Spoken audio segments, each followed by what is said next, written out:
ಇನ್ನು ಬೆಂಗಳೂರಿನಲ್ಲಿ ಈ ಗುಂಡಿ ಗಂಡಾಂತರ ಅಂತಕ್ಕಂಥದ್ದು ಸದ್ಯಕ್ಕೆ ಮುಗಿಯುವಂತಹ ಲಕ್ಷಣ ಇಲ್ಲ. ಬಿಬಿಎಂಪಿ ಇದನ್ನು ನಿರ್ವಹಣೆ ಮಾಡೋ ವಿಚಾರದಲ್ಲಿ ಕಂಪ್ಲೀಟ್ ಫೇಲ್ಯೂರ್ ಆಗಿದೆ.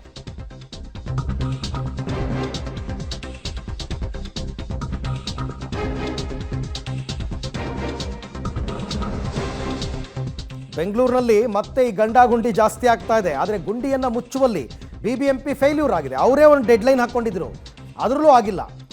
ಆಮೇಲೆ ಆಯುಕ್ತರು ಹೇಳ್ತಾರೆ ಬೆಂಗಳೂರಿನಲ್ಲಿ ಇರೋದು ಬರೀ 500 ಗುಂಡಿ ಅಷ್ಟೇ. ತುಷಾರ್ ಗಿರಿನಾಥ್ ಅವ್ರ ಹೇಳಿಕೆ.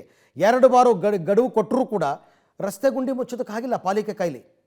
ಸೊ ಹಾಗಾದರೆ ವಲಯವಾರು ರಸ್ತೆ ಗುಂಡಿ ಡೀಟೇಲ್ಸ್ ಅವ್ರು ಹೇಳ್ತಾರೆ 500 ಅಂತ. ನಾವು ಕೊಡ್ತೀವಿ ನೋಡಿ ಲೆಕ್ಕಾಚಾರ. ಪೂರ್ವ ವಲಯದಲ್ಲಿ ಇನ್ನೂ 392 ಗುಂಡಿಗಳನ್ನ ಮುಚ್ಚಬೇಕಿದೆ. ಅಂದರೆ ಇನ್ನೂ ಗುಂಡಿಗಳು ಹಾಗೆ ಇದೆ ಅಂತ. ಪಶ್ಚಿಮ ವಲಯದಲ್ಲಿ 323, ಹಾಗೆಯೇ ದಕ್ಷಿಣ ವಲಯದಲ್ಲಿ 180, ಬೊಮ್ಮನಹಳ್ಳಿಯಲ್ಲಿ 230 ಗುಂಡಿಗಳು ಮುಚ್ಚಬೇಕಿದೆ. RR ನಗರದಲ್ಲಿ 186, ಯಲಹಂಕದಲ್ಲಿ 91, ದಾಸರಳ್ಳಿ 81, ಮಹದೇವಪುರ 90. ನಾವು ಸಾವಿರಾರು ರಸ್ತೆಗಳ ಗುಂಡಿಯನ್ನು ಮುಚ್ತಾ ಇರ್ತೀವಿ ಮತ್ತು ಸರ್ವೆ ಮಾಡ್ತಾ ಇರ್ತೀವಿ.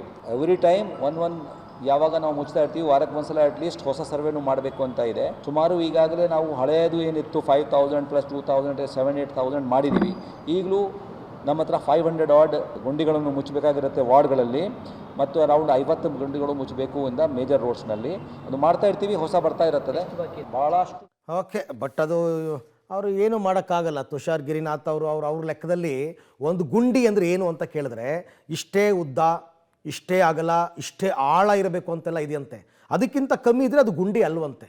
ಹಾಗಾಗಿ ಅವರು 500 ಅಂತ ಲೆಕ್ಕ ಕೊಡ್ತಿದ್ದಾರೆ.